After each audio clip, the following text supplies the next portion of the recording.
मानती ही नहीं है। राम लक्ष्मण जानकी वन में जाते हैं। चित्रकूट में भगवान विराजमान है। दशरथ महाराज ने शरीर का त्याग किया है। भरत जी आए हैं, श्राद्धादि विधि हुआ है। राम प्रेम की मूर्ति ही भरत है। सीताराम सीताराम सीताराम बोलते हुए भरत जी जाते हैं। भरत जी का जो दर्शन करता है उसका हृदय पिघलता है। भरत राम प्रेम की मूर्ति है। भरत जी का दर्शन करते पशु पक्षियों को समाधि लगी। चित्रकूट के पत्थर पिघलने लगे। ज्ञानी पुरुषों के पास भगवान 16 वैराग मांगते हैं और भक्तों के पास भगवान 16 प्रेम मांगते। 16 वैराग होवे तो ज्ञान में सिद्धि मिलती है और 16 प्रेम होवे तो भक्ति में सिद्धि मिलती है। कितना लोग ऐसे समझते हैं ज्ञान मार्ग कठिन है, भक्ति मार्ग सरल है। ऐसा नहीं है। ज्ञान मार्ग जैसा कठिन है, भक्ति करना भी बड़ा कठिन है। भगवान भक्तों के पास 16 प्रेम मांगते हैं। भरत जी प्रेम की मूर्ति है। राम भरत जी का मधुर मिलन हुआ है। भरत जी को समझाया है, चरण पादुका दी है। भक्ति में कैसी शक्ति है। भक्ति जड़ को चेतन बना देती है। भरत जी को रामचरण पादुका में राम दर्शन होता है। ये पादुका नहीं, मेरे राम है। प्रेम में कैसी शक्ति है। प्रेम जड़ को चेतन बना देता है। मैं अकेला नहीं हूं, मेरे राम साथ में है। भरत जी रामचरण पादुका लेकर के श्री अयोध्या जी में आए हैं। गादी में पादुका जी की स्थापना की है।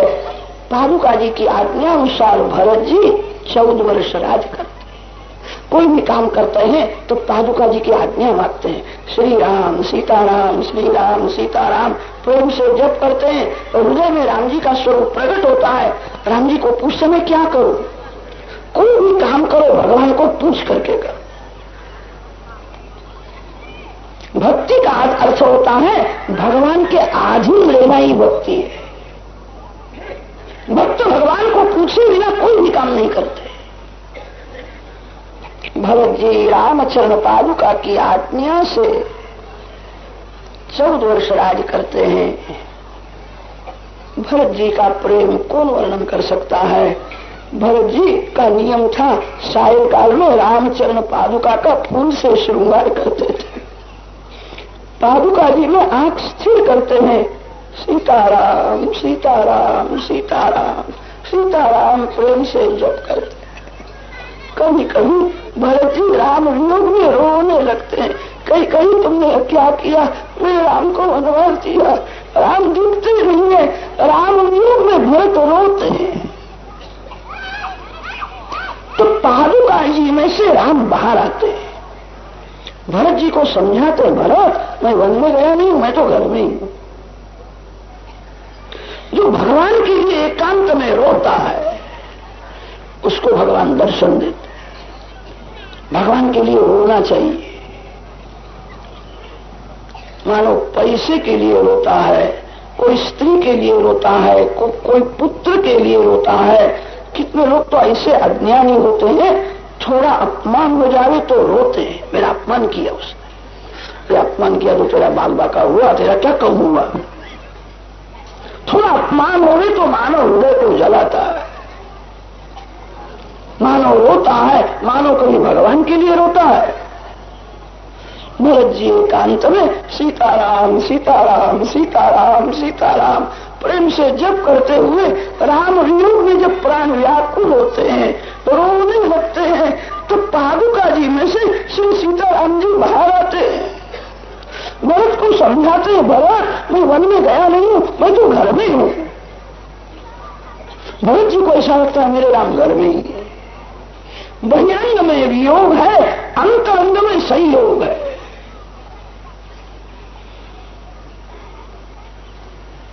वियोग में कैसा जीवन होना चाहिए जगत को भरत जी ने समझाया है। और संयोग में सेवा कैसी करनी चाहिए कि आदर्श लक्ष्मण जी ने समझाया। हम सभी को राम का वियोग है। राम वियोग में मानव का कैसा जीवन होना चाहिए। श्री राम वियोग में जिसका मन संसार में रमता है, जिसको संसार में मजा आती है, वो भक्ति करता है। भक्ति वह करता है जिसको भगवान के वियोग का दुख होता है। मैं इतना बड़ा हो गया, अभी तक एक बार भी भगवान का दर्शन हुआ। राम वियोग का जिसको दुख है वही भक्ति करता है। भरत जी का जीवन कैसा था, अयोध्या कांड में वर्णन किया है। फिर तो राम लक्ष्मण जानकी अनेक ऋषियों को कृतार्थ करते हुए गोदावरी के किनारे पंचवटी में आए। सीता जी को रावण ले गया ही नहीं। सीता जी को रावण स्पर्श नहीं कर सकता है। सीता जी को स्पर्श करने के लिए जाए तो रावण जल जाएगा, मर जाएगा। सीता जी को रावण ने कभी स्पर्श किया ही नहीं। सीता जी के 3 स्वरूप है। श्री सीता जी का अति शुद्ध सत्वमय स्वरूप राम के साथ ही रहता है। सीता राम का कभी वियोग नहीं होता है। सीता जी का राजसी स्वरूप अग्नि में है और तामसी छाया स्वरूप पर्णकुटी में है। छाया जानकी कहती है हरण सुंदर है, उसको पकड़ करके ले आओ। अरे हरण सुंदर है कि राम सुंदर है? सीता जी ऐसा बोली ही नहीं। रावण का वध करना है, इसीलिए प्रभु ने लीला की है। सीता जी की छाया को रावण ले गया है। राम लक्ष्मण सीता जी को शोधने के लिए निकले हैं। शबरी माँ का उद्धार किया है, सुग्रीव के साथ मैत्री की है, सारी दिशा में वानरों को भेजा है। हनुमान जी महाराज समुद्र को लांग करके लंका में आए हुए माता जी का दर्शन करते हैं, वंदन की। माता जी को आश्वासन दिया है, माँ जल्दी राम लक्ष्मण आएंगे, अब रावण मर जाएगा, माँ मैं आपको राम का दर्शन कराऊंगा। माता जी को अनेक रीति से आश्वासन दिया है। श्री सीता जी ने कहा, हनुमान यहाँ के राक्षस बड़े बलवान हैं, तेरे जैसे वानरों को तो खा जाएंगे। हनुमान जी ने कहा, माता जी आपके सामने मैंने छोटा सा स्वरूप धारण किया है, मेरा असली स्वरूप आपको देखना है क्या? बेटा तेरा असली स्वरूप मेरे को देखना है। हनुमान जी महाराज सीताराम सीताराम सीताराम सीताराम कीर्तन करते हुए अपने स्वरूप को बढ़ाते हैं। मेरु पर्वत के जैसा दिव्य स्वरूप धारण किया है, श्रीअंग सुवर्ण के जैसा चमकता है। माता जी को वंदन करके कहा है, ये सब राम जी की कृपा है, राम जी ने मेरे को शक्ति दी है, ये मेरी शक्ति नहीं है। माता जी को आनंद हुआ है। हनुमान जी ने कहा, माता जी मैं राम दर्शन करके निकला, यहाँ आया तभी तक मैंने पानी भी नहीं पिया है।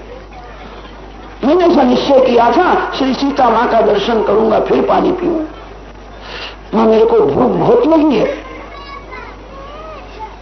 माता जी ने कहा, तेरे को भूख लगी है? मेरे पास तो कुछ नहीं है कि मैं झाड़ को फल सुंदर सुंदर दिखते हैं, मेरे को आज्ञा दो तो मैं फलाहार करूंगा।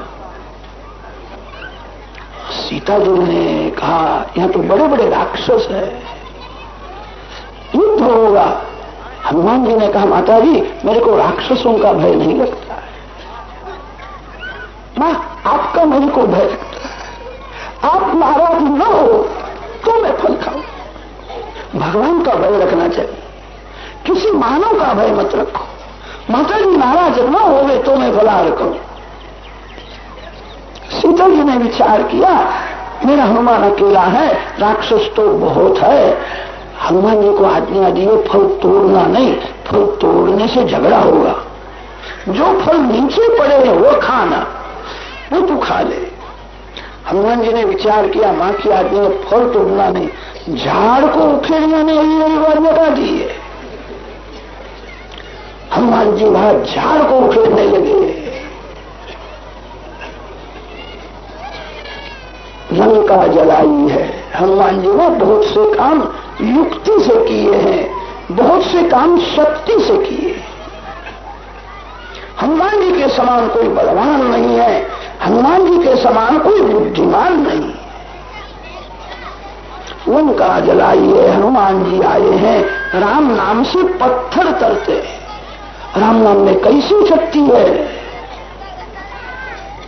वह वानर सेना के साथ रामचंद्र जी लंका आते हैं। राक्षसों के साथ युद्ध हुआ है।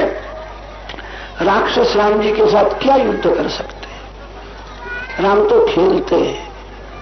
कभी कभी पिता अपने पुत्र के साथ खेलता है, खेल में ऐसा नाटक करता है, मेरी हार हो गई, मैं गिर गया, पुत्र की जीत हो गई। राक्षसों का उत्साह बढ़ाने के लिए राम कभी कभी ऐसी लीला करते, मेरी हार हो गई। ये राक्षस राम जी के साथ क्या युद्ध कर सकते? खेल में राक्षसों का विनाश किया, रावण को मार डाला है। राम लक्ष्मण जानकी पुष्पक विमान में विराजमान है, अयोध्या जी में आए हैं। वह दिवस था वैशाख मास, शुक्ल पक्ष पंचमी तिथि थी। वैशाख शुद्ध पंचमी के दिन श्री सीताराम जी अयोध्या जी में आए, सभी को दर्शन दिया है। एक ही समय में अनेक स्वरूप प्रकट किए। सभी को ऐसा आनंद हुआ, राम जी का विशेष प्रेम मेरे ऊपर है। मेरे को पूछा शरीर तो अच्छा है नहीं, घर में सब आनंद है। अनेक स्वरूप धारण करके एक ही समय में सीताराम जी सभी को मिले। पंचमी के दिन प्रभु अयोध्या जी में आए हैं। सभी ने बहुत आग्रह किया, वैशाख मास शुक्ल पक्ष सप्तमी तिथि राम राज्याभिषेक हुआ है। सभी तीर्थों का जल मंगाया है, 4 समुद्र का जल मंगाया है। श्री सीताराम जी को ब्राह्मण वेद मंत्र बोल करके तीर्थाभिषेक करते हैं। राज्याभिषेक के मंत्र ऋग्वेद में है।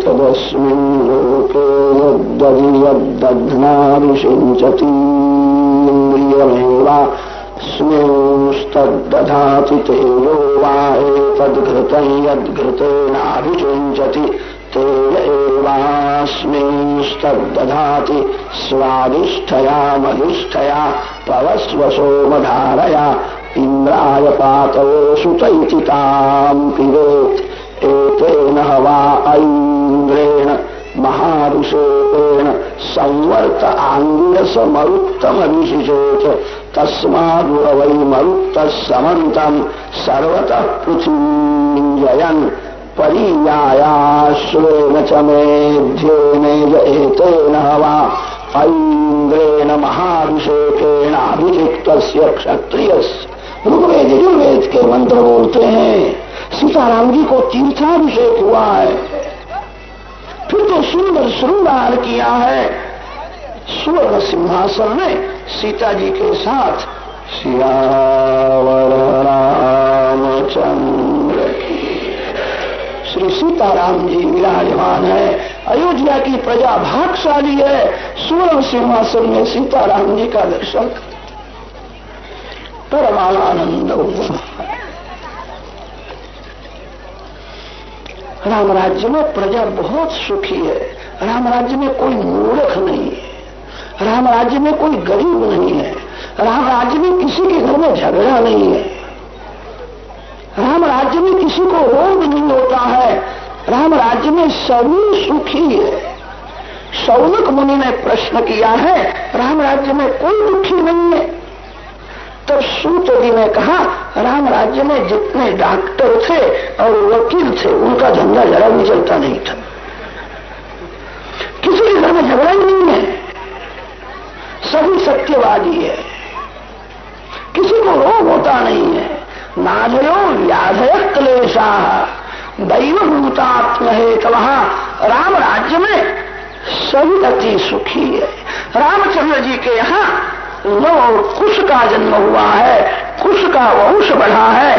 कुशस्य चातिथिस्तस्मान् निषदस्तत्सुतो नभः। इस वंश में सुदर्शन राजा हुआ है, इस वंश में हिरण्यनाभ राजा हुआ, इस वंश में मरु नाम का राजा हुआ है। सूर्य वंश में अंतिम राजा सुमित्र हुआ है।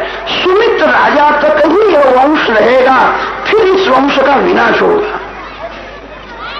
इक्ष्वाकूणाम अयम वंशः सुमित्रांतो भविष्यति।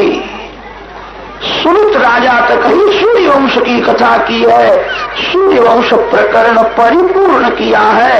अब चंद्रवंश का आरंभ करते हैं। चंद्रवंश में भगवान श्री कृष्ण प्रकट होने वाले। आदि नारायण परमात्मा के नाभि में से कमल उत्पन्न हुआ है। कमल में ब्रह्मा जी प्रकट हुए। ब्रह्मा जी के पुत्र अत्रि ऋषि हुए हैं। अत्रि ऋषि के पुत्र चंद्र हुए हैं। चंद्र का पुत्र बुध हुआ है। बुध का पुत्र पुरुरवा हुआ है। पुरुरवा राजा के वंश में आयु, श्रुतायु, सत्यायु, विजय, जय ऐसे अनेक राजा हुए हैं। विजय के वंश में जंगू राजा हुआ है। इस वंश में गाधी राजा हुआ है। गाधी राजा की कन्या सत्यवती का लग्न रुचि ऋषि के साथ हुआ था। उनके यहाँ जो पुत्र हुआ उसका नाम जमदग्नि है। जमदग्नि के यहाँ परशुराम भगवान प्रकट हुए। परशुराम जी की कथा संक्षेप में वर्णन की है।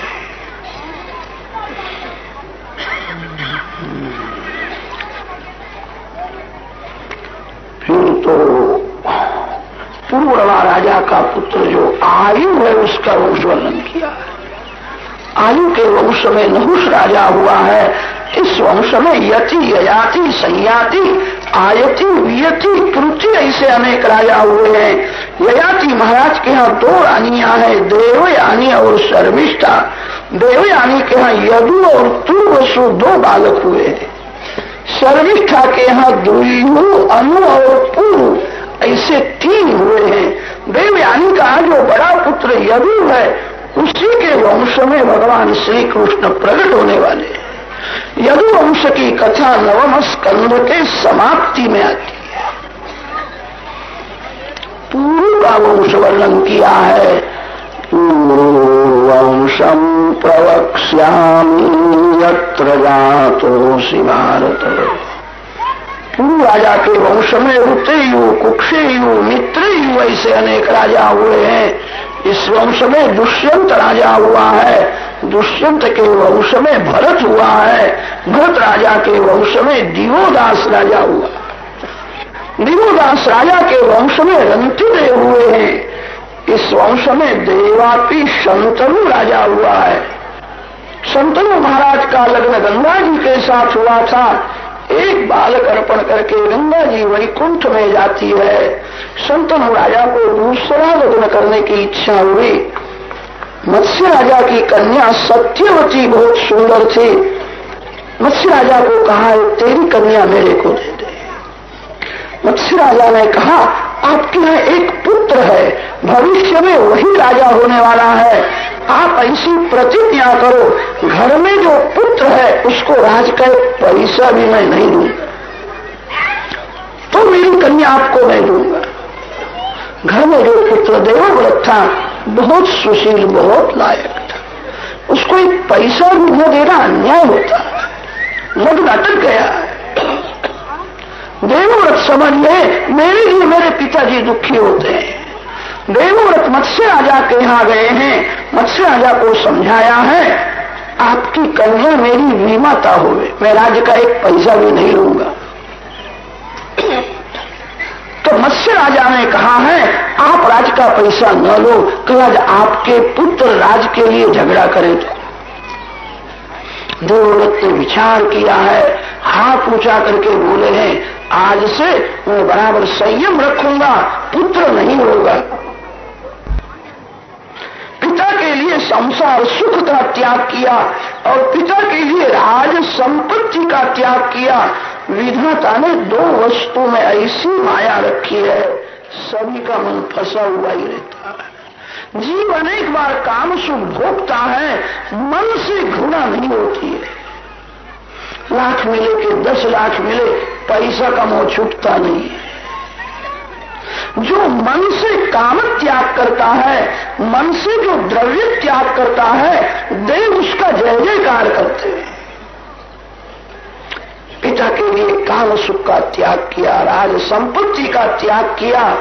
देवों ने पुष्पवृष्टि की, कैसी भयंकर प्रतिज्ञा करता है आज से इसका नाम भीष्म होगा। दूसरा लग्न करने के बाद शंतनु राजा के यहाँ 2 पुत्र हुए हैं, चित्रांगद और विचित्रवीर।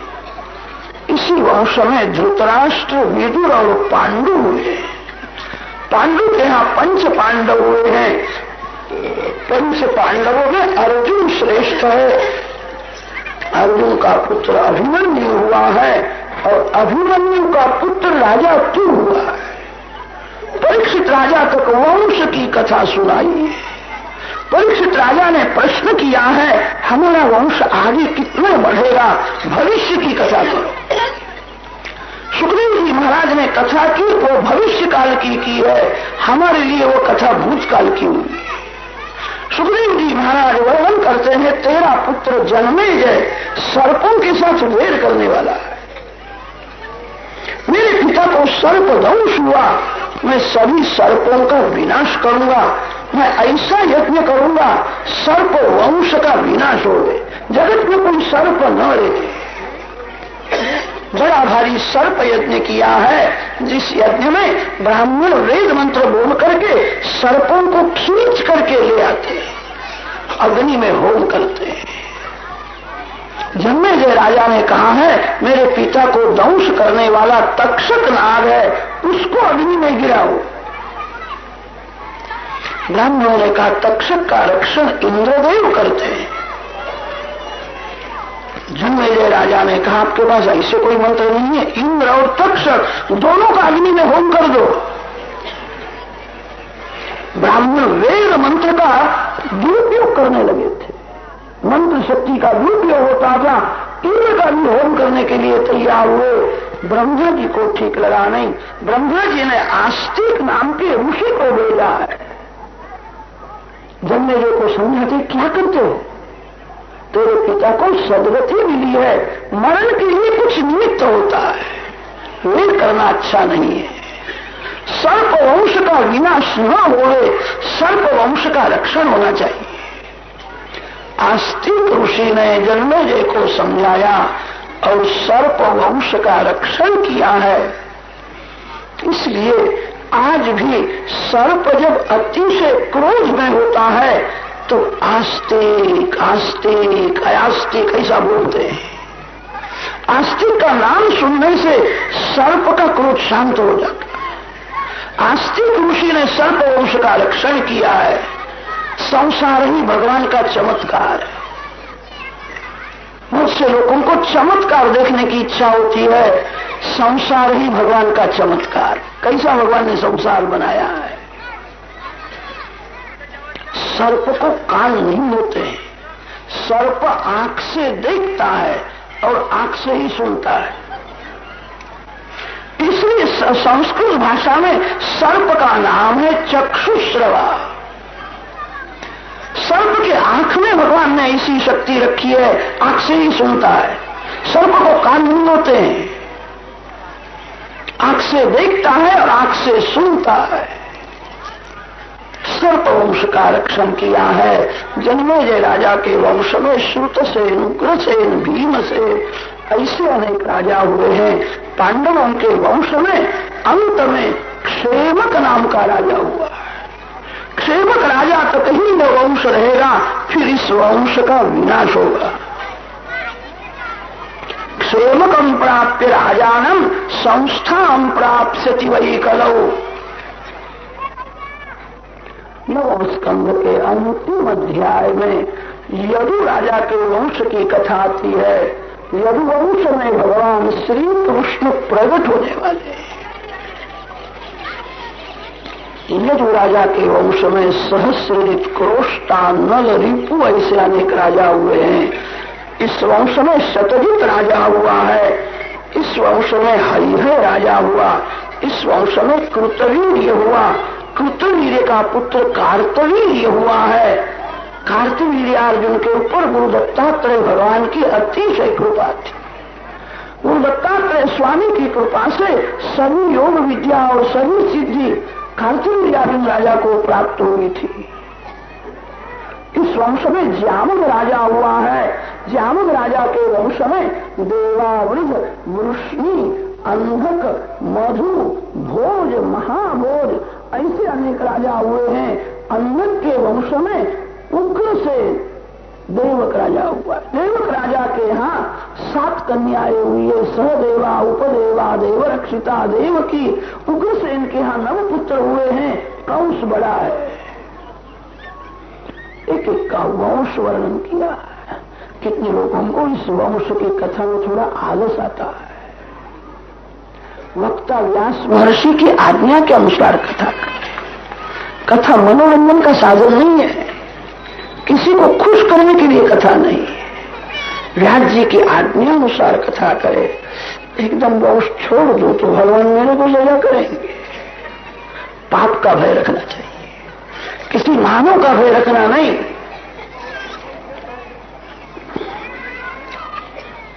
सुखदेव जी महाराज परीक्षित राजा को सावधान। देवक राजा के यहाँ 7 कन्याएं हुई, सहदेवा, उपदेवा, देवरक्षिता, देवकी। 7 कन्याओं का लग्न वसुदेव जी के साथ हुआ था। एक एक का वंश वर्णन किया है। समाप्ति में देवकी जी के वंश की कथा की। देवकी जी के यहाँ 8 बालक हुए हैं। 6 बालक कंस राजा ने मार डाले। 7वें बलराम है और 8वें मेरे इष्टदेव भगवान श्री कृष्ण है। भगवान श्री कृष्ण को सनातन वैदिक धर्म अतिशय प्रिय है। सनातन धर्म का रक्षण करने के लिए भगवान जगत में आते हैं। मेरे भगवान का प्रागट्य मथुरा के कारागृह में हुआ था। वहां से गोकुल में पधारे हैं। ब्रजवासियों को अलौकिक आनंद दिया है। कंसादिक राक्षसों का विनाश किया है। फिर भगवान मथुरा नाथ हुए हैं। फिर द्वारिकाधीश हुए। अनेक रानियों के साथ लग्न किया है। गृहस्थ धर्म जगत को समझाया है। श्री कृष्ण 16,000 रानियों के पति हुए। बाहर से सभी के साथ प्रेम बताते हैं। श्री कृष्ण में वैराग परिपूर्ण है। आनंद किसी स्त्री के पास नहीं है, आनंद किसी पुरुष के पास नहीं है। आनंद संसार के जड़ पदार्थ में नहीं होता। संसार में सुख मिलता है और संसार में दुख भी भोगना ही पड़ता है। आनंद तो परमात्मा देते हैं। पति पत्नी आत्मभाव से प्रेम करे। मलमूत्र से भरे हुए शरीर के साथ बहुत प्रेम करना योग्य नहीं है। जगत को गृहस्थ धर्म समझाया है। श्री कृष्ण भगवान महान गृहस्थ है और श्री कृष्ण भगवान महान सन्यासी है। श्री कृष्ण के जैसा कोई गृहस्थ हुआ नहीं और श्री कृष्ण भगवान के जैसा कोई सन्यासी भी हुआ नहीं। श्री कृष्ण महायोगी है, श्री कृष्ण महाभोगी है। श्री कृष्ण बालक के साथ बालक है, जवान के साथ जवान है, वृद्ध के साथ वृद्ध है, ज्ञानी पुरुष के साथ ज्ञानी है, त्यागी के साथ त्यागी भी है।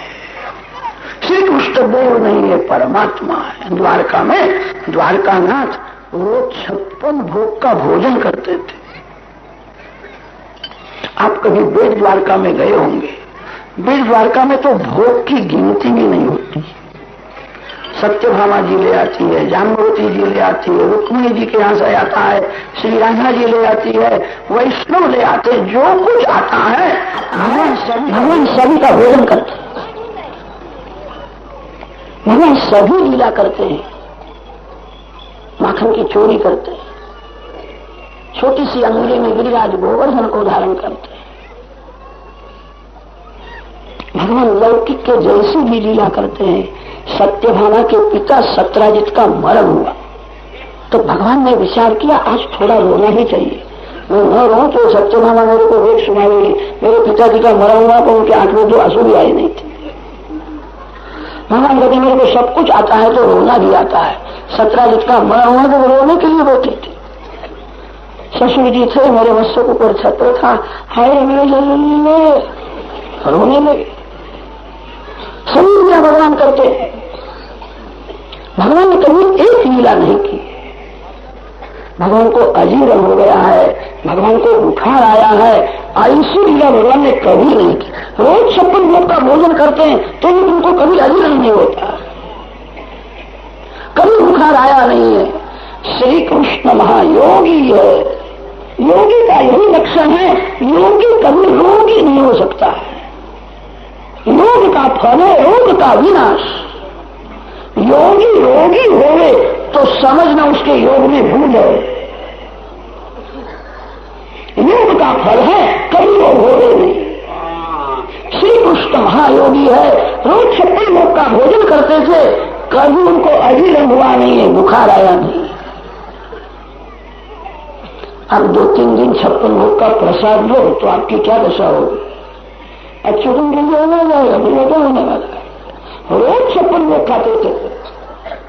श्री कृष्ण महायोगी है, श्री कृष्ण महाभोगी है।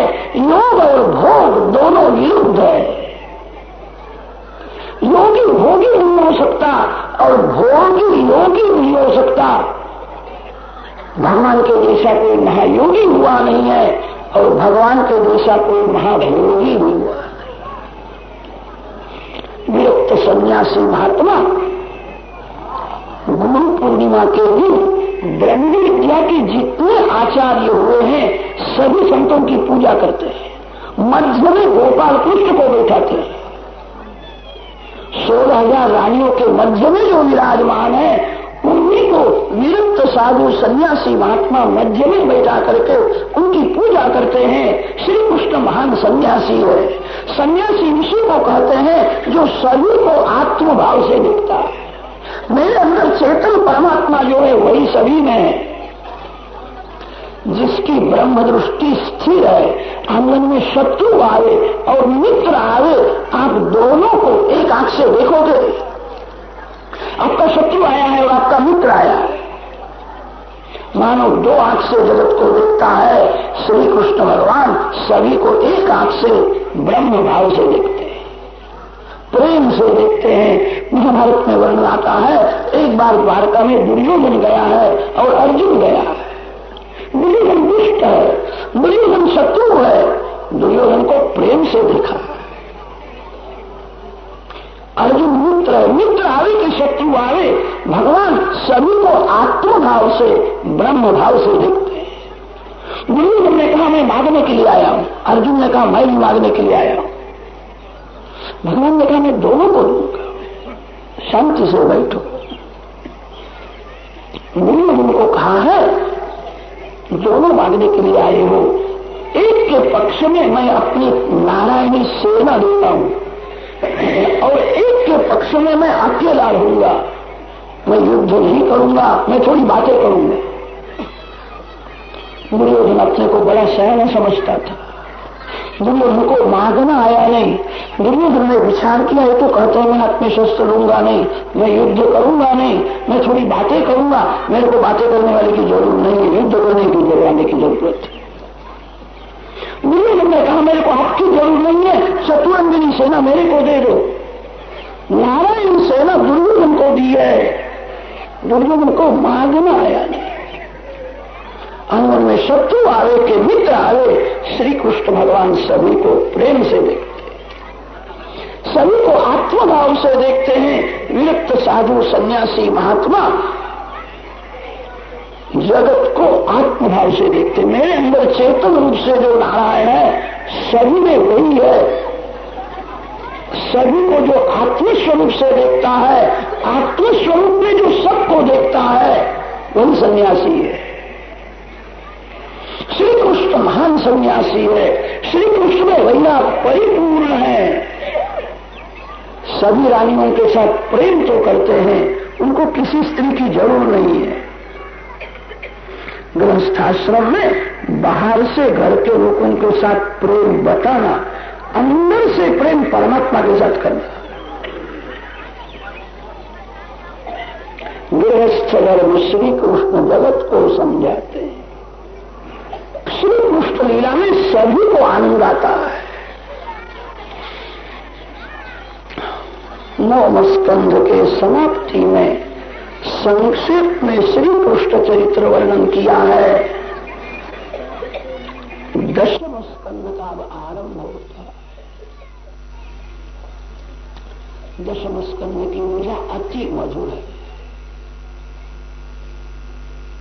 अब मन से गोकुल वृंदावन में ही रहना है। आपका मन जहां है वहां आप हो, आपका तन जहां है वहां आप नहीं हो। वैष्णव उसको कहते हैं जिसका मन गोकुल वृंदावन में ही होता है। मन को भगवान के चरण में रखो, चरण में से मन हट जाए, मन को भगवान के नाम में रखो, भगवान के नाम में से मन हट जाए तो भगवान की लीला में मन को रखो।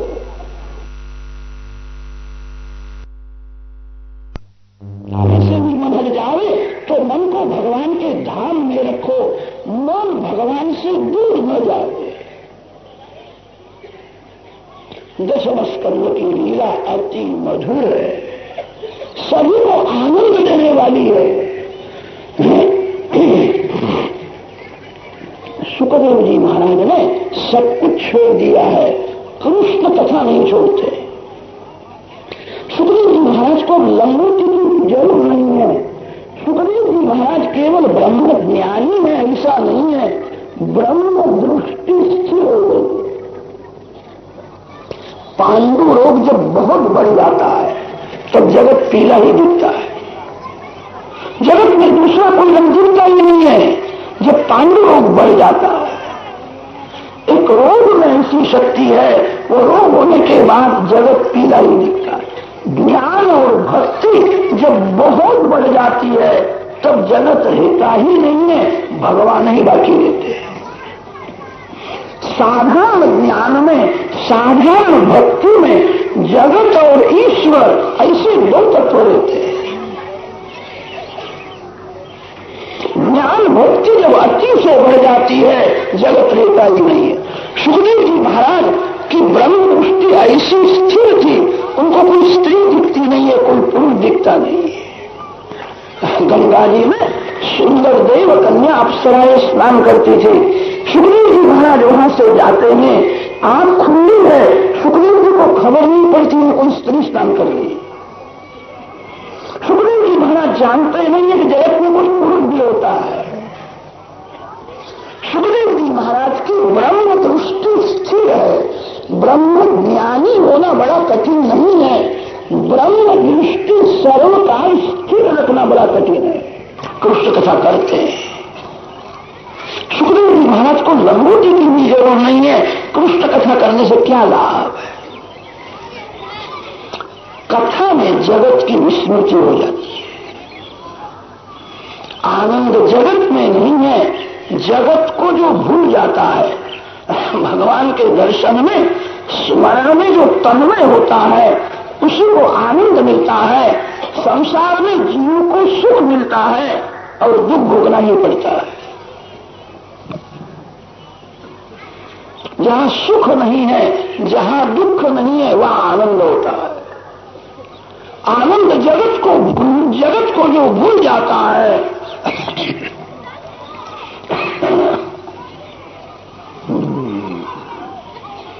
भगवान के दर्शन स्मरण में जो देहभान हो जाता है। सुखदेव जी महाराज को समाधि में जो आनंद मिलता है वही आनंद कथा में मिलता है। समाधि में जगत की विस्मृति है और कथा में भी जगत की विस्मृति है। कृष्ण कथा ऐसी मधुर है, वक्ता बहुत प्रेम से श्री कृष्ण स्मरण करता हुआ कथा करता हो। वक्ता को याद नहीं आता इस गांव का नाम क्या है, किस गांव में मैं बैठा हूं। बड़े बड़े योगी जगत को भूलने के लिए नाक पकड़ते हैं, प्राणायाम प्रत्याहार करते हैं, तो भी जगत नहीं भूलता है। जगत को भूलने के लिए आंख बंद करके बैठते हैं, योगाभ्यास करते हैं, जगत भूलता नहीं है। कितने लोग तो ऐसे हो गए हैं, आंख बंद करके जहां बैठते हैं उनको भगवान का स्वरूप दिखता नहीं है, घर की तिजोरी दिखती है।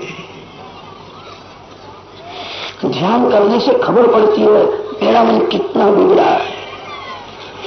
आपके मन में जो है वही मन में से बाहर आएगा।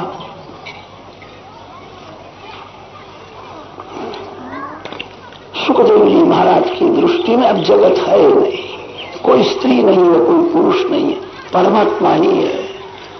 ऐसी दशा में सुखदेव जी महाराज कृष्ण कथा करते हैं। कथा में समाधि के जैसा ही आनंद मिलता है। सुखदेव जी महाराज ने सब कुछ छोड़ दिया है, कृष्ण कथा नहीं छोड़ते हैं। कृष्ण लीला में एक हाइसिंग शक्ति है।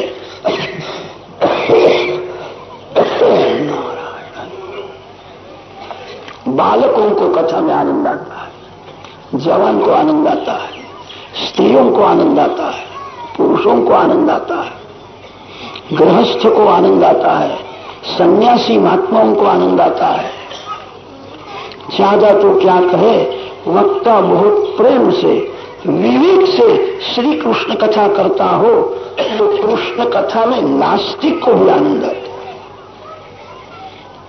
किसी किसी गांव में ऐसे लोग मिलते हैं, वे कहते हैं महाराज मैं नास्तिक था, मैं श्री कृष्ण को मानता नहीं था, आपकी कथा सुनने के बाद मैं अब पूजा करता हूं, अब हरे कृष्ण मंत्र का मैं जप करता हूं। वक्ता बहुत विवेक से कथा करता हो तो कथा में नास्तिक को भी आनंद आता है। कृष्ण लीला सभी को आनंद देने वाली है, अति मधुर है। श्री कृष्ण प्रेम रस का स्वरूप है। संसार में जितने रस है उन रसों में मिठास बहुत कम है, कड़वास ज्यादा है। प्रेम रस अति मधुर रस होता है, प्रेम रस में कड़वास नहीं है। संसार के सभी रसों में कड़वास ज्यादा होती है। जीव की किसी भी रस में रुचि होती है। कितने जीव ऐसे होते हैं उनको हास्य रस बहुत अच्छा लगता है। महाराज कथा में बहुत हंसे तो उनको मजा आती है, कथा में आनंद आता है, हंसते हैं। कथा हंसने के लिए नहीं है, कथा सुनने के बाद थोड़ा दुख होना चाहिए। मैं इतना बड़ा हो गया, अभी मेरा पाप छूटता नहीं है, अभी मेरे को भगवान का दर्शन नहीं होता है। कथा हंसने के लिए नहीं होती है, कथा में हास्य रस तुच्छ है। कितने जीवों की हास्य रस में प्रीति होती है। बहुत हंसना अच्छा नहीं है, शास्त्रों में लिखा है जो बहुत हंसता है उसका मन बिगड़ जाता है, जो बहुत हंसता है वो रोने की तैयारी कर रहा है। अति हंसना अच्छा नहीं है। हास्य रस में कड़वा ज्यादा है, मिठास कम है। श्रृंगार में मिठास जैसा लगता है, श्रृंगार में भी कड़वा ज्यादा है। लग्न होने के बाद घर में सभी अनुकूलता हुए तो पति पत्नी को श्रृंगार में बहुत आनंद आता है। कितने लोग तो ऐसा समझते हैं बहुत सुखी है, स्वर्ग का सुख मिला है, हम सुख भोगते हैं। श्रृंगार में आरंभ में मिठास के जैसा लगता है, दो चार बालक हो जावे, शरीर दुर्बल होता है तब श्रृंगार में कड़वाश आ जाती है। शरीर रोगी हो जाता है तब श्रृंगार में मिठास नहीं रहती है। शरीर जब बहुत बिगड़ जाता है तब अक्कल आती है, मैंने स्वर्ग का सुख नहीं भोगा, मैंने चामड़ी का सुख भोगा, मेरी भूल हो गई। शरीर बिगड़ने के बाद बुद्धि सुधरती है। शरीर जब तक अच्छा है तब तक बुद्धि बिगड़ी हुई ही रहती है। श्रृंगार में आरंभ में सभी को मिठास के जैसा लगता है,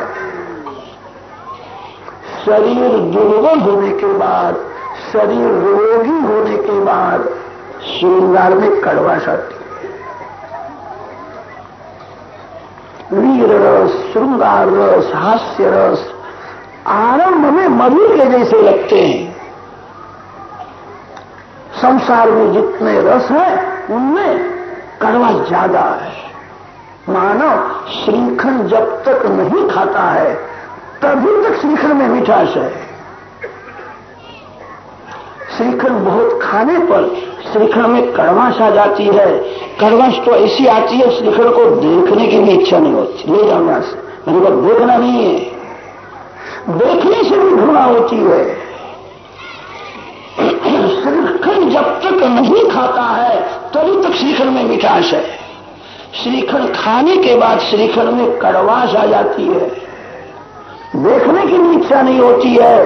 संसार के सभी रसों में मिठास बहुत कम है, कड़वा से ज्यादा है। एक प्रेम रस ऐसा मधुर रस है, प्रेम रस में कड़वाश नहीं है, मिठास है। कलयुग के लोगों ने प्रेम शब्द को बिगाड़ दिया, मोह को ही प्रेम समझते हैं। मोह और प्रेम दोनों का आकार थोड़ा समान है। मोह और प्रेम में बहुत अंतर है। मोह शरीर का धर्म है। शरीर जब तक अच्छा है तब तक मोह रहता है। शरीर बहुत बिगड़ जाता है, रोगी हो जाता है तो मोह रहता नहीं है। शरीर भले बिगड़ जावे, प्रेम का नाश नहीं होता है। प्रेम परमात्मा का स्वरूप है, मोह शरीर का धर्म है। मोह में मिलन की बहुत उतावल हो जाती है, प्रेम में अतिशय धैर्य होता है। मोह भोग मांगता है और प्रेम भोग देता है। कोई भी जीव प्रेम के बिना नहीं रह सकता। जीव जगत के साथ प्रेम करके ही दुखी हुआ है। परमात्मा के साथ जब अतिशय प्रेम करता है तभी दुख की समाप्ति होती है। सुख भोगने से दुख का अंत नहीं आता है। दुख का अंत तब आता है जीव जब परमात्मा के साथ अतिशय प्रेम करता है। श्री कृष्ण प्रेम रस का अति मधुर स्वरूप है। ऐसी मधुर लीला की है, बालकों का आकर्षण किया है। श्री कृष्ण को, बालकों को श्री कृष्ण बहुत प्यारे लगते हैं। कृष्ण लीला में बालकों को आनंद आता है। सभी को आनंद देने वाली वो मधुर कथा है। कृष्ण कथा में यही विशेषता है, कथा में आनंद आएगा। वारंवार जो कृष्ण कथा सुनेगा भगवान धीरे धीरे उसके मन को खींच लेते हैं। भगवान को कहना मेरा मन बहुत बिगड़ा है, मेरा मन बहुत पाप करता है, मैं देखता हूं मन पाप करता है तो भी मैं उसको रोक नहीं सकता, मेरे को खराब आदत पड़ गई है, मेरे मन को आप खींच लो।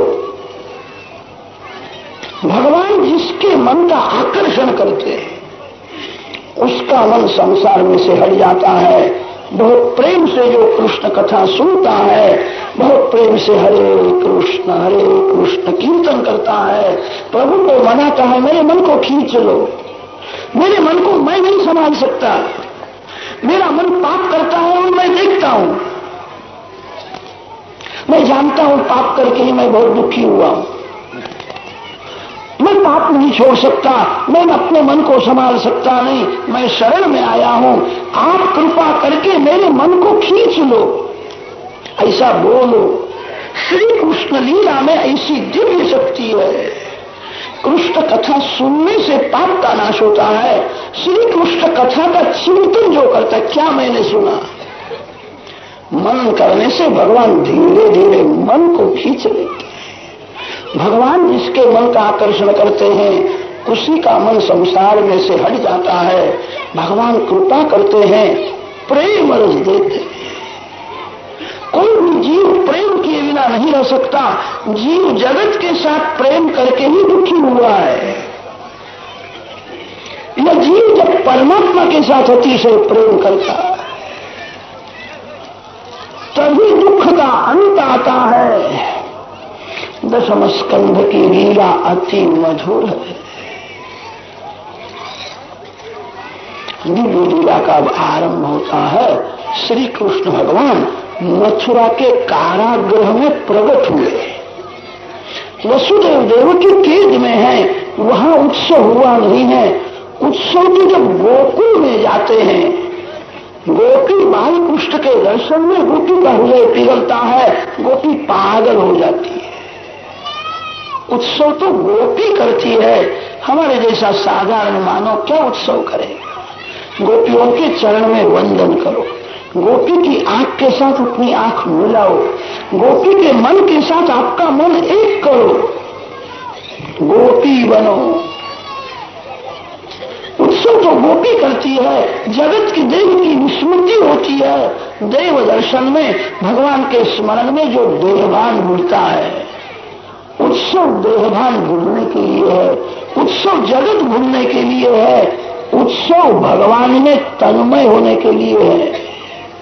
कितने लोग उत्सव तो करते हैं, भगवान में तन्मय नहीं होते हैं, प्रसाद में ही बहुत तन्मय हो जाते हैं। कब पूरा होगा, कब प्रसाद मिलेगा, ऐसी विचार जो करता है उत्सव नहीं करता। गोपी बनो, गोपी प्रेम में पागल हो जाती है, और गोपी जब बोलती है नंद के आनंद भयो, तब उत्सव करना है। तब तक शांति से कथा सुनो। कितने लोग ऐसे होते हैं मथुरा के कारागृह में जहां प्रकट हुए वहीं उत्सव करने लगते हैं। एक का मन चंचल हो जाए तो उसके पास जो बैठा है उसी का भी मन चंचल होने लगता है, और अनेक का मन चंचल हो तो धीरे धीरे मेरे मन पर भी उनकी असर होने लगती है। शांति से कथा सुनो, आपको बहुत आनंद आएगा। आपको कभी कभी ऐसा भास होगा मैं इस समय वृंदावन में बैठा, मैं गोकुल में हूं, मैं नंद बाबा के घर में हूं। ये कथा अति मधुर है, दिव्य है। दशम स्कंध के आरंभ में परीक्षित राजा ने प्रश्न किया है, कृष्ण कथा में आपने बहुत संक्षेप किया, विस्तार पूर्वक कृष्ण कथा सुनने की इच्छा है, सभी लोगों को सुनने की इच्छा है। कृपा सुखदेव जी महाराज श्री कृष्ण का स्मरण करते हैं। प्रेम से भगवान का स्मरण करो तो भगवान आपके हृदय में आए। जगत का स्मरण करने से लाभ नहीं है, नुकसान है। किसी को प्यास लगी है और पानी पानी पानी रटन करे और पानी का स्मरण करे, पानी आपके पास आएगा? आपको उठ करके पानी के पास जाना पड़ेगा। पानी जल है, पानी कभी आपके पास आएगा नहीं। भगवान चेतन है, आप जहां बैठ करके भगवान का स्मरण करो, भगवान के नाम में तन्मय हो जाओ, वही भगवान प्रकट हो जाएंगे। जड़ वस्तु का ध्यान करने से बुद्धि जड़ हो जाती है। चेतन परमात्मा का जो ध्यान करता है, जहां आप हो वहां भगवान प्रकट हो जाएंगे। सुखदेव जी के हृदय में श्री कृष्ण का स्वरूप प्रकट हुआ है। श्री कृष्ण भगवान को वंदन करके कहा है, राम जी की लीला बहुत सरल थी, राम जी की कथा तो मैंने की, आपकी सभी लीला अटपटी है, आपकी कथा आप ही करो। अब मैं कथा नहीं करता, मैं आपका दर्शन करता हूं, मैं आपके नाम का जप करता हूं। दशम स्कंद की कथा में सुखदेव जी महाराज को याद नहीं आता है कि मैं कथा करता हूं। श्री कृष्ण दर्शन स्मरण में ऐसे तन्मय हुए हैं, मैं कथा करता हूं भूल गए। सुखदेव जी महाराज के मुख से श्री कृष्ण ही बोलते हैं। एवं निशम्य भृगुनंदन साधुवादम वैयासति स भगवानथ विष्णुरातम प्रत्यर्च कृष्णचरितम कलिकल्मषगदम व्याहर कुमारभत भागवत प्रदान। वैयासति स भगवान भगवता श्रीकृष्णेन सह वर्तते इति स भगवान शुकः। श्री कृष्ण दर्शन स्मरण में तन्मय होकर के बोलते हैं। सुखदेव जी महाराज को याद नहीं आता है, मैं बोलता हूं, मैं कथा करता हूं। जब तक वक्ता को याद आता है मैं पंडित हूं, मैं शास्त्री हूं, मैं लोगों को समझाता हूं, तब तक उसकी कथा में भगवान नहीं आते। वक्ता भगवान के दर्शन में स्मरण में मैं वक्ता हूं यह भी जब भूल जाता है, उसके मुख से भगवान बोलते हैं। दशम स्कंद की कथा में सुखदेव जी महाराज को याद नहीं आता है कि मैं कथा करता हूं। राजन, तुमने प्रश्न बहुत सुंदर किया। कृष्ण कथा गंगा में जो स्नान करता है उसका मन भी शुद्ध होता है। भागीरथी गंगा में अनेक बार स्नान करने पर भी मन की शुद्धि जल्दी नहीं होती है। जो कृष्ण लीला का चिंतन करता है धीरे धीरे मन शुद्ध हो जाता है। वस्ती बहुत बढ़ने से पृथ्वी को वजन नहीं लगता है, पाप जब बढ़ता है तो वजन लगता है। कंस, जरासंध, शाल्व, विदुरथ, दुर्योधन, ये सब दुष्ट राजा अनेक देश में उत्पन्न हुए थे, प्रजा को बहुत त्रास देते थे। कंस ऐसा दुष्ट था, बाप को मारता था। जो बाप को मारता है वो क्या न करे। प्रजा बहुत दुखी हुई है। ब्रह्मादि देव क्षीर समुद्र के किनारे आए हैं। भगवान नारायण की चरण पादुका की पूजा करते, फिर प्रार्थना करते। पूजा के बाद प्रार्थना होती है। पूजा किए बिना भगवान प्रार्थना सुनते ही नहीं। प्रथम थोड़ी भी पूजा करो। मानव को भगवान की पूजा करने में आलस आता है, ये बड़ा पाप है। प्रेम से पूजा करने की बहुत जरूरत है। चरण पादुका की प्रथम पूजा करते हैं। सभी देवों ने प्रार्थना की। प्रार्थना में बहुत शक्ति है। जब प्रार्थना करो तब जगत को भूल जाओ, भगवान के दर्शन में स्मरण में तन्मय होकर के बोलो। यहां भगवान विराजमान है, मैं जो बोलता हूं मेरे भगवान सुनते हैं। जगत का संबंध छोड़ करके भगवान के दर्शन में स्मरण में तन्मय होकर के प्रार्थना करो। प्रार्थना में जितनी तन्मयता होती है उतना फल जल्दी मिलता है। यहां भगवान विराजमान है। प्रार्थना में अपने हृदय का भाव भगवान के सम्मुख प्रकट करना है। ब्रह्मा जी सभी देव प्रार्थना करते हैं। प्रार्थना में ब्रह्मा जी की बहुत तन्मयता हुई। भगवान की दिव्य वाणी ब्रह्मा जी ने सुनी है। भगवान ने कहा मेरा जल्दी प्रागट्य होने वाला है, मथुरा के कारागृह में प्रागट्य होगा। मेरी सेवा करने के लिए देव ऋषि गोकुल में वृंदावन में अवतार धारण मैं आऊं। ब्रह्मा जी सभी देवों को समझाते हैं अब भगवान प्रकट होने वाले हैं, भगवान की आज्ञा हो गई है, अब चिंता छोड़ो, अब भगवान का चिंतन करो। आप जिस देव की प्रेम से पूजा करते हो, जिस देव के नाम का आप जप करते हो, उस देव को आपकी सभी चिंता है। चिंता करना नहीं। जिसका बाप मर जाता है वह चिंता करता है। मेरे भगवान अमर है, घर में विराजमान है, मेरे भगवान को मेरी सब चिंता है, परमात्मा मेरे पिता है। चिंता छोड़ो, भगवान का चिंतन करो। भगवान मेरे पिता है, भगवान मेरे स्वामी है, मैं उनका सेवक हूं। ऐसा भाव दृढ़ करो, प्रेम से भगवान के नाम का जप करो। चिंता करना नहीं। चिंता कापि न कार्या निवेदितात्मभि कदापि थी। ब्रह्मा जी देवों को समझाते हैं भगवान प्रकट होने वाले हैं। उस समय मथुरा में वसुदेव जी का लग्न देवकी जी के साथ हुआ। वसुदेव देवकी रथ में बैठ करके घर में जाने को तैयार हुए हैं। कंस राजा ने विचार किया है देवकी जी मेरी बहन है, उसको पहुंचाने के लिए मैं जाऊंगा। रथ में कंस सारथी होकर के बैठा है। अब रथ निकलने वाला है।